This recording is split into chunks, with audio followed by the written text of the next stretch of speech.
Olá, crianças, estamos de volta à nossa última narrativa bíblica. Foi um tempo muito bom, onde nós pudemos passear nas Escrituras e ver cada uma das narrativas, desde a criação, passando por todos os livros, todas as histórias do Antigo Testamento, penetrando no Novo Testamento, vendo a vida do Senhor Jesus Cristo, dos apóstolos. E agora, semana passada nós encerramos as 3 viagens missionárias de Paulo e agora chegamos ao final, exatamente falando sobre a prisão de Paulo. É muito interessante que Paulo, o missionário, agora se torna Paulo, o prisioneiro. É algo impressionante na história deste servo do Senhor. Mas aí fica uma pergunta: será que agora as algemas, aquelas paredes onde ele ficou preso, será que essas coisas impossibilitaram ele de testemunhar o Evangelho, de falar de Cristo?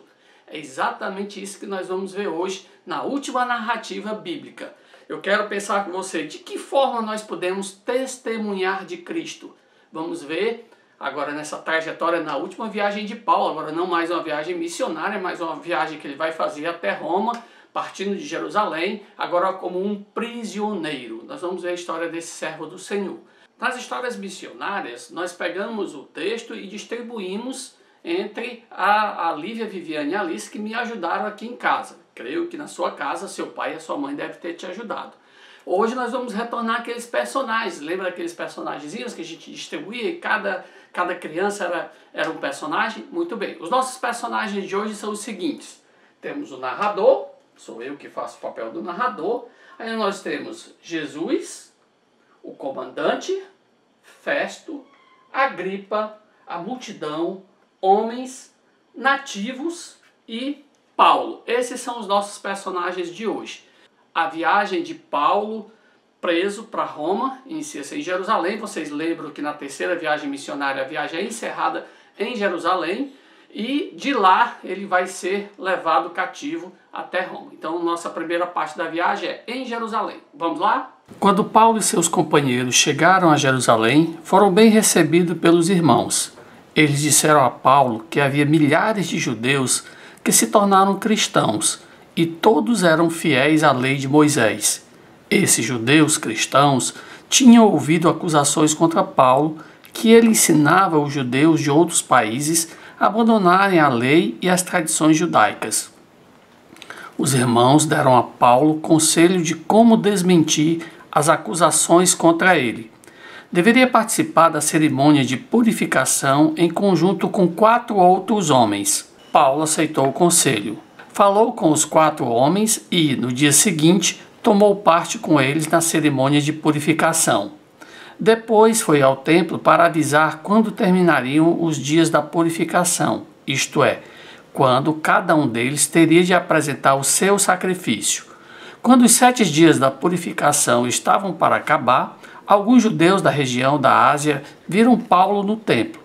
Eles tinham visto Trófimo, um não-judeu de Éfeso, ali na cidade com ele, e pensavam que Paulo o havia levado ao templo, ao pátio de Israel. Então atiçaram a multidão, agarraram Paulo e gritaram: Socorro! Este homem anda ensinando por toda parte que todos devem ser contra o povo de Israel, contra a lei de Moisés e contra este templo. E agora está trazendo gregos para o templo, profanando assim esse santo lugar. A confusão se espalhou. Paulo foi arrastado para fora do templo para ser morto. O comandante das tropas romanas recebeu a notícia de que toda a cidade estava em revolta. Então oficiais e soldados correram para o meio do povo. Quando a multidão viu o comandante e os soldados, parou logo de bater em Paulo. O comandante romano o socorreu e o prendeu. Depois perguntou: Quem é este homem? O que foi que ele fez? Uns gritavam uma coisa, outros gritavam outra. O comandante verificou que não poderia saber bem o que havia acontecido no meio daquela confusão. Mandou que os soldados levassem Paulo para dentro da fortaleza. Os soldados tiveram de carregar Paulo por causa da violência da multidão que vinham atrás gritando: Mata! Mata esse homem! Quando iam colocar Paulo na fortaleza, ele pediu, em grego, permissão para falar com o povo. O comandante ficou surpreso ao ver que Paulo falava grego. Deu-lhe licença para falar com o povo e se defender ante a multidão. Paulo pediu silêncio e, quando todos ficaram quietos, começou a falar em hebraico. Paulo falou da sua criação, sua perseguição aos cristãos, sua conversão e da missão dada a ele por Jesus junto aos não-judeus. O povo o ouviu, até quando disse que foi enviado por Jesus aos que não são judeus. Aí começaram a gritar com toda a força: Fora, matem, morra. Paulo foi preso na fortaleza. O comandante mandou que fosse chicoteado até contar o porquê dos judeus gritarem tanto contra ele. Paulo perguntou ao oficial: Será que vocês têm o direito de chicotear um cidadão romano que nem mesmo foi julgado? O comandante, ao saber que Paulo era cidadão romano, ficou com medo, porque o havia mandado amarrar. O comandante queria saber por que os judeus estavam acusando Paulo. Então, no dia seguinte, levou-o diante do sinédrio. Paulo olhou para os componentes do sinédrio e lhes disse: Meus irmãos, até hoje tenho vivido diante de Deus com a consciência limpa. Ananias, o grande sacerdote, mandou que os homens que estavam perto de Paulo lhe dessem uma bofetada na boca. Então Paulo lhe disse: Deus o castigará, hipócrita. Você está sentado aí para me julgar de acordo com a lei. Então, como é que manda bater em mim? Você está contrariando a lei. Os homens que estavam perto disseram: Você está insultando o grande sacerdote, o servo de Deus. Paulo viu que alguns do conselho eram saduceus e outros fariseus. Estas eram duas facções religiosas. Os fariseus criam na ressurreição dos mortos e em espíritos, enquanto que os saduceus negavam a ressurreição e a existência de espíritos e anjos. Paulo disse: Meus irmãos, eu sou fariseu e filho de fariseus. Estou aqui sendo julgado porque creio que os mortos vão ressuscitar. Assim que ele disse isso, os fariseus e os saduceus começaram a discutir e o conselho se dividiu. A briga chegou a tal ponto que o comandante ficou com medo que Paulo fosse despedaçado por eles. Mandou os guardas descerem para levá-lo de volta à fortaleza. Na noite seguinte, o Senhor apareceu a Paulo e disse: Coragem, você falou a meu respeito aqui em Jerusalém e vai falar também em Roma. Na manhã seguinte, alguns judeus fizeram planos para matar Paulo. O seu sobrinho ficou sabendo e o preveniu. Paulo, então, pediu que um oficial levasse seu sobrinho diante do comandante. Quando o comandante soube que os judeus tinham planos para matar Paulo, resolveu mandá-lo para o governador Félix, em Cesareia. Junto, enviou uma carta a Félix. Muito bem.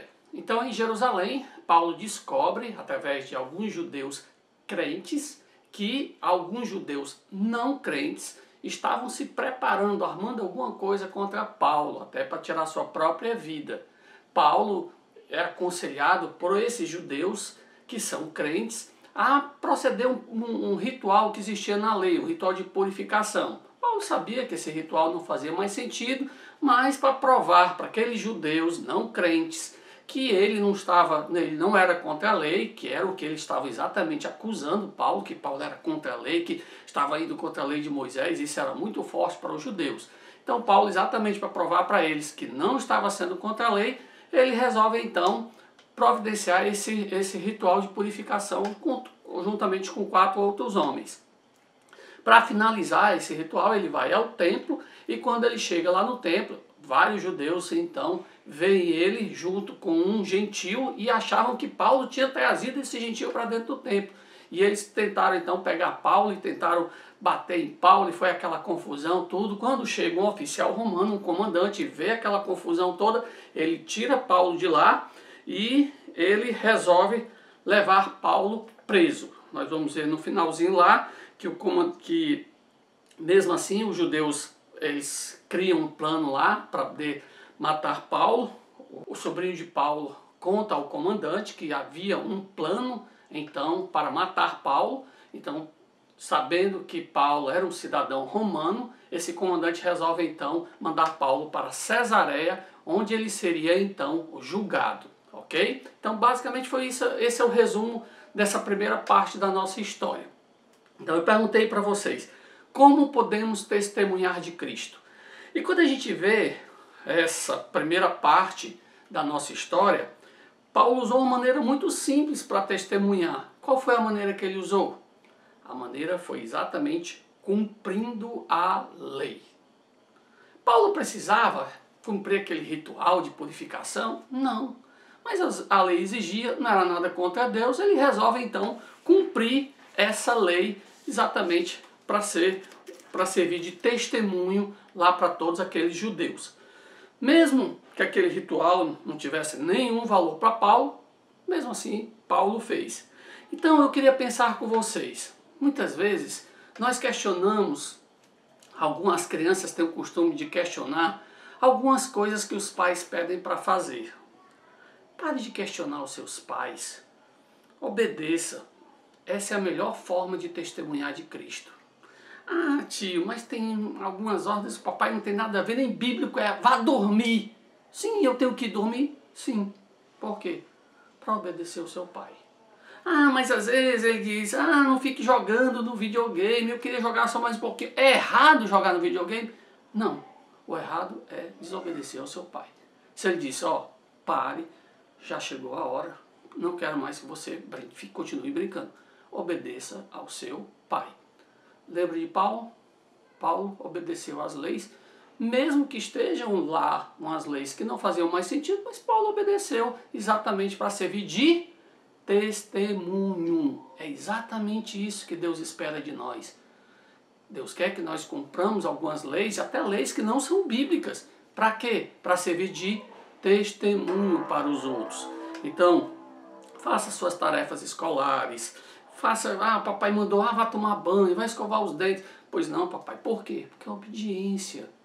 E você cumprindo essas leis, que possam ser muito simples, mas aquilo vai servir de testemunho para as pessoas olharem. Você viu como esse menino é obediente? O que o pai dele fala, ele faz na mesma hora. Olha, esse menino é diferente. Por que será que ele é diferente? Porque ele é o servo do Senhor. Ele sabe a importância de obediência. Ele sabe a importância de ser um exemplo.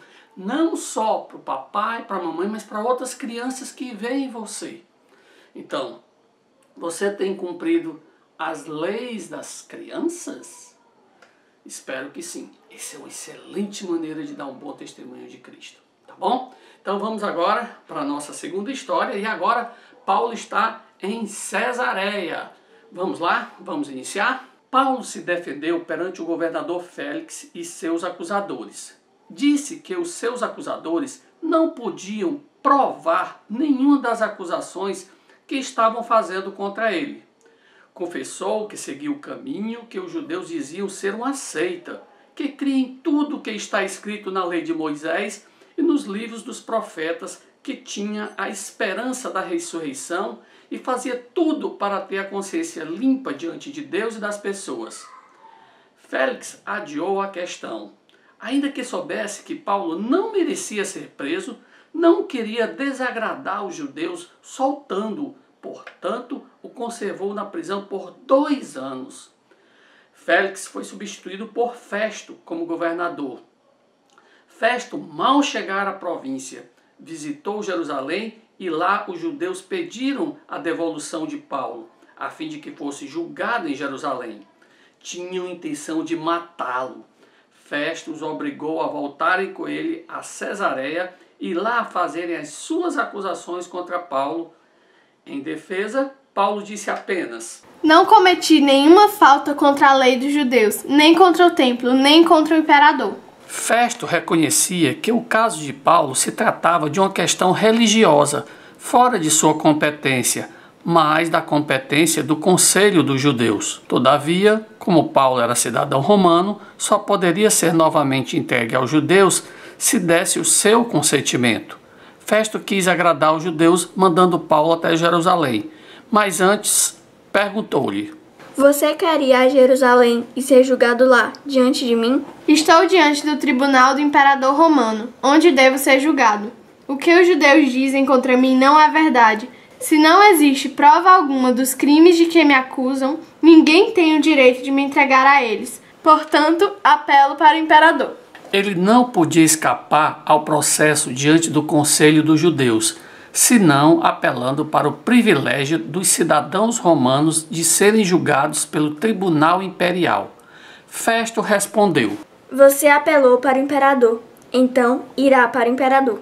Quando Paulo apelou para César, isso causou um novo problema para Festo, que se sentiu embaraçado, pois não sabia de que acusá-lo perante o imperador. O rei Agripa veio a Cesareia por ocasião da recepção oficial a Festo como novo governador da Judéia. Festo expôs-lhe a causa de Paulo. Agripa, que conhecia bem os costumes e problemas dos judeus, interessou-se muito pelo caso e pediu uma oportunidade de ouvir pessoalmente o testemunho de Paulo. No dia seguinte, Paulo apresentou a sua defesa ao ponto de Festo exclamar em alta voz: Você está louco, Paulo. As muitas letras o fizeram perder a cabeça. Não estou louco, excelentíssimo Festo. Tudo o que digo está de acordo com a verdade e o bom senso, pois não foi às ocultas que tudo isso se passou. Tanto assim que o rei Agripa está bem a par dessas coisas. Vossa Majestade, rei Agripa, acredita no que disseram os profetas? Eu sei que acredita. Você pensa que assim, em pouco tempo, vai me tornar cristão? Pois eu peço a Deus que em pouco tempo ou muito, não somente o Senhor, mas todos os que estão me ouvindo hoje cheguem a ser como eu, mas sem essas correntes. Na saída, disseram entre si que Paulo não merecia a morte nem estar preso. Muito bem, em Cesareia, Paulo se defende diante de 3 governantes romanos. Primeiro, Félix, escuta Paulo, mas não dá muita atenção, deixa Paulo preso durante 2 anos e não fez nada. Daqui a pouco, Félix sai, ninguém sabe exatamente o motivo, alguma ordem lá do imperador, e entra no lugar dele Festo. Festo, agora governador da Judéia, resolve então levar Paulo para Agripa. Quem é esse Agripa? Vocês lembram quando nós estávamos falando no início das nossas narrativas do Novo Testamento que haviam 5 Herodes. Esse aqui é um dos Herodes. Herodes Agripa II. O Agripa I foi aquele que mandou matar Tiago e depois ele morreu de uma forma muito estranha, foi comido por vermes. É muito feio ali a história dele. Mas aqui é o Agripa II, certo? Então, como podemos testemunhar de Cristo? Vamos olhar para essa história e tirarmos mais uma lição. Aqui a lição é muito simples. Uma maneira boa de nós testemunharmos de Cristo é exatamente confiando na palavra de Deus, confiando na Bíblia.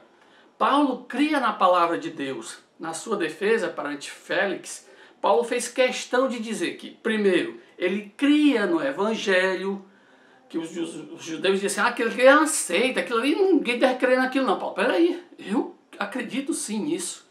Paulo cria em tudo que estava escrito na lei de Moisés e nos livros dos profetas também Paulo cria. E se você ler lá todo o discurso dele, nós não lemos porque o texto ia ficar muito longo, mas se você ler, você vê toda a descrição de Paulo lá. Paulo cria na ressurreição de Cristo. Paulo fazia tudo de consciência limpa diante de Deus. Por quê? Porque ele acreditava na palavra de Deus. Será que nós confiamos 100% na Bíblia, crianças? Vamos pensar um pouquinho nisso. A Bíblia diz que o pai da mentira é o diabo. Você anda mentindo muito? Se você mente bastante para o seu pai, mentira para você é algo que você não leva muito em consideração, talvez você não esteja acreditando na Bíblia. Porque a Bíblia diz o quê? O pai da mentira é o diabo. Se eu sei que o pai da mentira é o diabo, eu sou uma pessoa que é temente a Deus, por que eu vou andar por aí mentindo? Qualquer coisinha eu tô nem aí, minto e acabou-se. Significa que talvez eu não confie totalmente na palavra de Deus. Vamos pegar outra situação. A Bíblia diz que desobediência é pecado. E você, para desobedecer o seu pai, não está nem aí, desobedece sim, desobedecer uma pessoa mais, é isso aí. Então, se você é uma pessoa que é desse jeito, ou seja, se mostra até rebelde com relação a isso, pode ser que você não esteja confiando no que a palavra de Deus diz. Porque Deus diz claramente que desobediência é pecado. Vamos pensar em outra situação.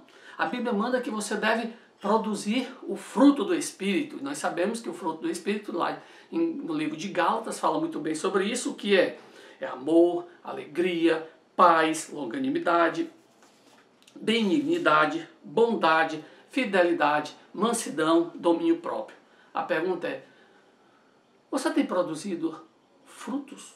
Ou o fruto do Espírito é constante na sua vida? Você tem amado as pessoas? Você tem sido fiel a Deus? Você tem se dominado quando alguma coisa acontece que você fica muito irado e você se domina? Não, eu não posso me irritar, eu tenho que me controlar porque eu tenho o Espírito Santo habitando dentro de mim, eu tenho que produzir esse fruto. Você tem se esforçado para isso? Veja como é importante nós confiarmos 100% na palavra de Deus. Como podemos falar de Cristo se nós não acreditamos nem na palavra dele, crianças? Pense nisso. E a melhor maneira, com certeza, de eu mostrar que eu realmente confio na palavra de Deus é obedecendo. Bom, então vamos para a nossa última parte da história. Agora Paulo chega em Roma. Vamos ver como é que foi a chegada. A chegada bem tumultuada até chegar lá. Paulo sofreu um bocadinho. Então vamos ver essa parte da história, tá bom? Vamos lá? Paulo e alguns outros prisioneiros foram entregues a um oficial do imperador e eles embarcaram para Roma. Os ventos sopravam contra eles e, com dificuldade, chegaram a um lugar chamado Bons Portos. Ali, Paulo avisou que seria perigoso continuar a viagem por causa do inverno que estava chegando, mas não foi ouvido e eles partiram. De repente, um vento muito forte, chamado de Nordeste, veio e arrastou o navio de tal maneira que não puderam conservá-lo na direção certa e foram forçados a deixar que o furacão o levasse aonde queria. Durante muitos dias não puderam ver o sol nem as estrelas e todos, com exceção de Paulo, perderam toda a esperança de serem salvos. Paulo disse que um anjo de Deus o avisara de que ele iria até a presença do imperador, e Deus lhe deu a vida de todos os que estavam viajando com ele. A tempestade continuou, e 2 semanas depois chegaram perto de uma terra desconhecida pelos marinheiros. Os marinheiros tentaram fugir do navio. Desceram ao mar o barco salva-vidas, com o pretexto de lançar âncoras da parte dianteira do navio. Paulo, no entanto, avisou o oficial e seus soldados: se estes marinheiros não permanecerem a bordo, vocês não poderão se salvar. Diante disso, os soldados cortaram as cordas da barca de salvamento e a deixaram cair na água. O navio bateu num banco de areia, ficou encalhado e começou a se arrebentar por causa da força das ondas. O oficial romano mandou que todos os que soubessem nadar fossem os primeiros a se jogar na água e a nadar até a praia e que os outros se salvassem segurando-se em tábuas ou em pedaços do navio.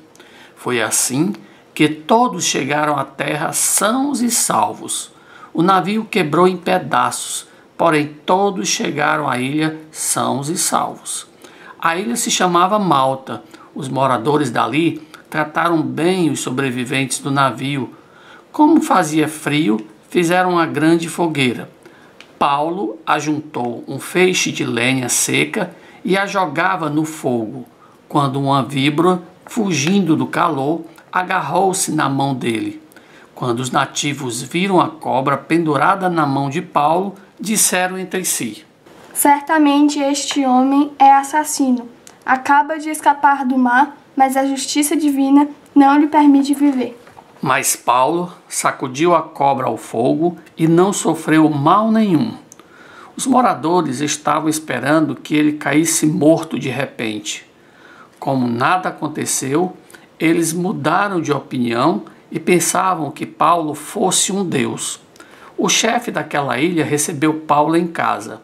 O pai dele estava bem doente. Paulo fez uma oração, pôs as mãos sobre ele e o curou. Depois disso, todos os doentes da ilha vieram e foram curados.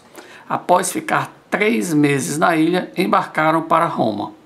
Quando chegaram a Roma, Paulo recebeu licença para morar numa casa por sua conta, com o soldado que o guardava. Durante 2 anos, Paulo morou em Roma, recebia todos os que iam vê-lo e ensinava a respeito de Jesus com coragem e liberdade. O livro de Atos termina com Paulo em Roma, esperando o seu julgamento pelo imperador.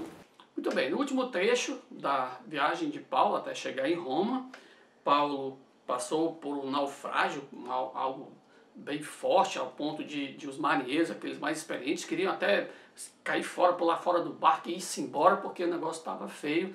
Mas Paulo sempre firme, sempre confiando no Senhor, ele sabia que Deus estava por trás de tudo isso, então ele se manteve fiel e foi até o fim. Lembra que Paulo não estava numa viagem missionária, não. Paulo estava preso, acorrentado, no meio do naufrágio, no meio de muita turbulência. Então foi uma viagem dificílima para o nosso missionário, para o nosso querido apóstolo Paulo. Então, como podemos testemunhar de Cristo? Nós já citamos 2 possibilidades: cumprindo as leis e confiando na palavra de Deus. Agora, o terceiro é confiando no poder de Deus. Paulo disse que um anjo de Deus avisara a ele que ele iria até a presença do imperador. Ele disse: olha, se Deus disse para mim, através de um anjo, que eu iria estar na presença do imperador, eu vou ter dúvida disso? De jeito nenhum.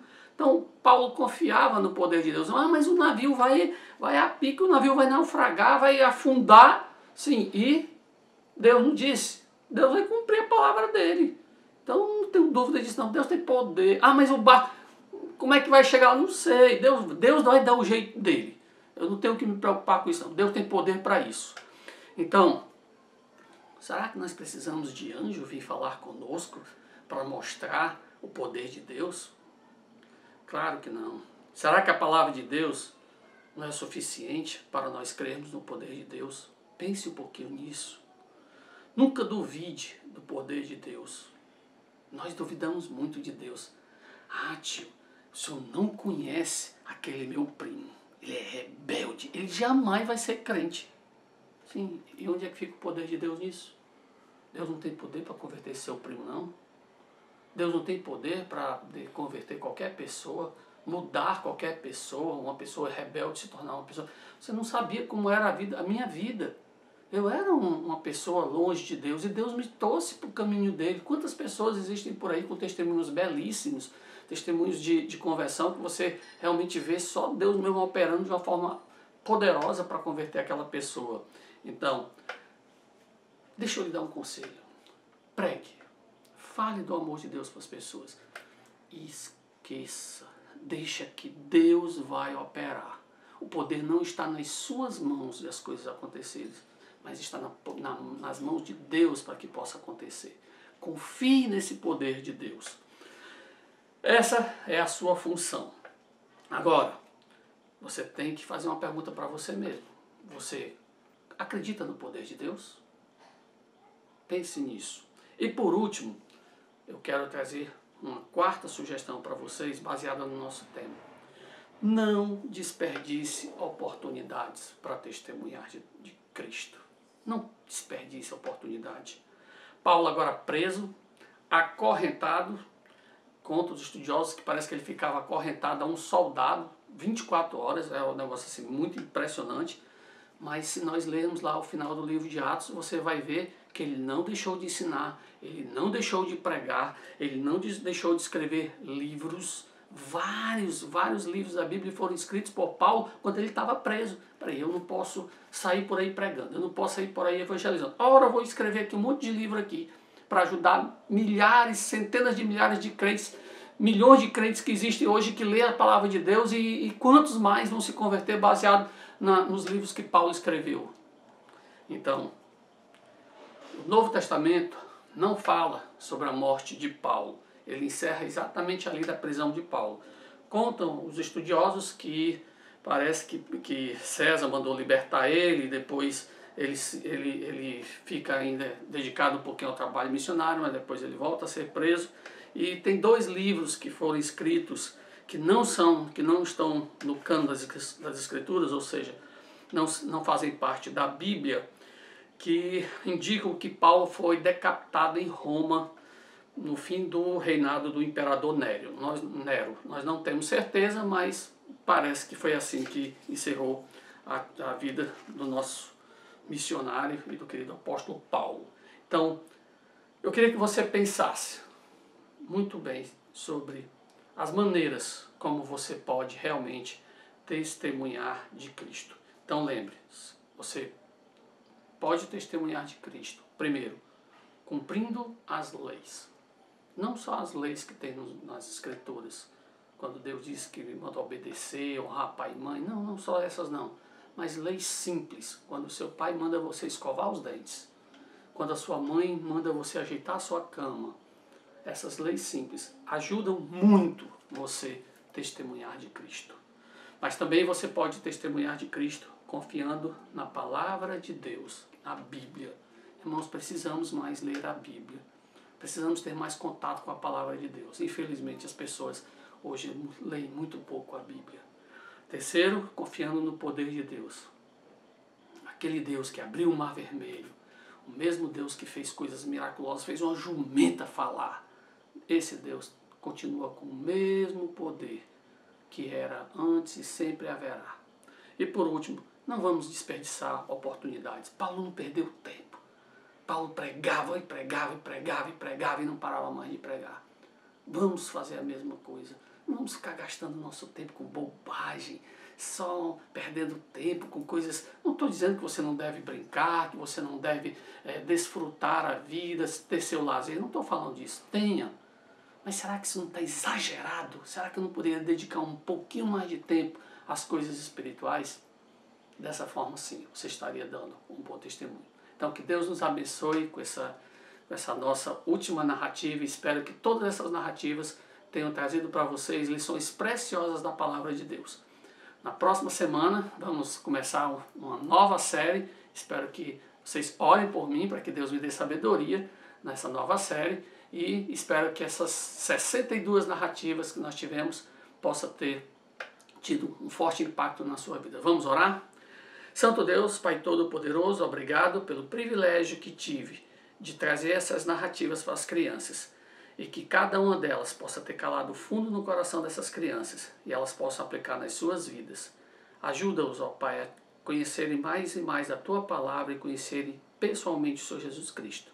É o que eu te peço, no nome do Senhor Jesus Cristo. Amém. Tchau, crianças. Até a próxima, se Deus quiser.